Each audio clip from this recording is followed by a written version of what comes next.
Hey guys, your favorite duo is back on Marketing Gossip with season 3 and episode 2. And today we are going to talk about AI, how AI is affecting our life, our jobs, our businesses, and now the war we are facing. Hey Siddharth, I think you are also following the war. We are saying that every country, specifically Israel and Iran, they are coming up with AI videos claiming one thing or other. What is your take on it? So first of all, I've been into wars, you know that. I absolutely love watching war movies. I watched the whole thing about World War One, World War Two, Vietnam War recently, which is also very relevant to what is happening. It's never a good thing. But for the very first time, we had a product like AI, which was taken to the billions of people across the world. And alongside that, it was the US department which came at a very later stage in the journey and asked for its access to be deployed in the war. So the implications are huge. Like, it is going so fast that even military could not tap it. Right. Right? I mean, it took them so much time to probably think through and deploy before even like they could access that this is something which masses need. So I think it's fascinating times, and it's also troubling times. But there is so much to see what happens from here on.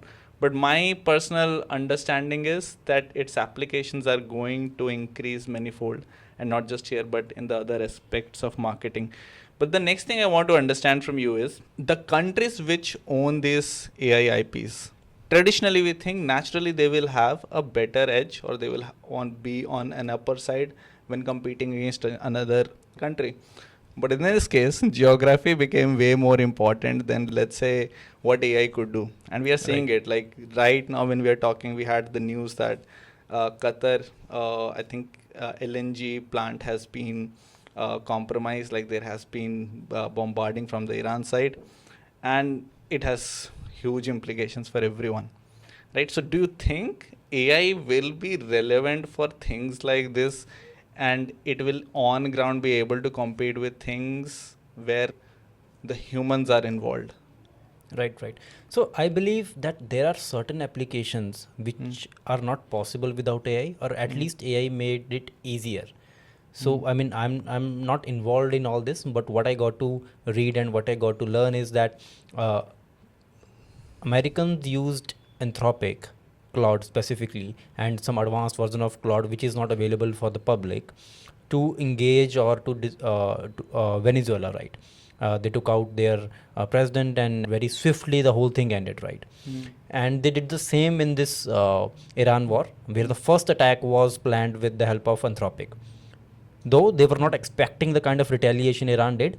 And suddenly that Anthropic's involvement or AI's involvement died down in the first 48 hours, right? But initially, when the attack happened, whether it is Venezuela or Iran, AI was a big buzzword. Everyone was talking about the supremacy of American forces and the use of AI within American forces, right? So for my understanding, yes, definitely they do have some edge, and it is evident in the war, specifically in Venezuela. Yes, you are right that maybe Iran outsmarted them with their strategy, with their maneuvers. Maybe it's a surprise for Anthropic as well. They might not have anticipated it as well as, or maybe they underestimated Iran. So other thing that I have in mind is it all builds on data and context. There are two more points I feel here. So first is, of course, context is missing, and that's a very good point. The less you know about something, the less the AI will be helpful for you, right? Right. That's, I think that's the core of the message here. Anyone who wants to, let's say, use AI for anything in the world. Other point that I feel where they might have gone wrong is they tried to use a platform which gives you a lot of positive feedback. Like, if you, as a user, if you keep using the platform again and again, it will keep on telling you that, oh, you're doing good, hey, this is good, this is better. And the second thing which I feel this, the second, let's say, ripple effect this happens is the person or the team maybe who is using it, they let go of their own discretion. And it's a very thin line, right, where you just stop using your own brain and let AI decide things for you. I mean, there are numerous examples, day-to-day examples, where people simply just copy paste certain part of the AI and publish it in the newspaper. It happened, right? And I feel this thing may have been happening in the boardrooms or war rooms for all we know, right? Someone should have intervened and talked about, hey, this is not going right. But at the very same time, they could not forecast what next things are going to happen. And that's also because in the real world, AI does not know. There are so many parameters, so many unknowns that AI cannot predict, I think, the event after event in a war like situation. So I think these are the other two things. And I feel when you are using a tool this powerful, you have to have, or you must bring your mind into the picture. Right. The lot of the noise and the claim was that Russia did attack civilians, Ukraine did attack civilians, and this happened and that happened.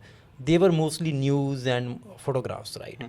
But over the last 2 years, when we are in AI era, a lot of claims by Iran and Israel are actually AI. People are Okay. talking about it, that this video is AI, that video is AI. I mean, suddenly one video came up where Oh, that Netanyahu video, yes, where they came up and said that Netanyahu is alive. This is a video. Iran counterclaim was, no, we can do the same thing with our supreme leader. So this is AI, right? So I think a lot of claim and refutals are now AI based. Earlier it was and imagery interesting thing, as everything. an audience, I don't know whether it is AI or not. I don't know. Like, as I think none of any person in India can categorically say whether this is correct or Nobody not. knows. And it's just whole story and making things up. Nobody knows. So this is also scary, by the way. Very scary. I mean, I have seen clips where they are slowing it down frame by frame and saying, look at this expression changed and there is 4 fingers, 5 fingers. And I was like, bro, I mean, it can happen. Face expressions can change when you're talking to somebody if you slow it down frame by frame. But yeah, I mean, it can happen the other way around as well. So yes, it's a tough territory, but this is, I guess, the biggest change we can see around us, because these are the things that actually impact us on as a humanity, not as an individual.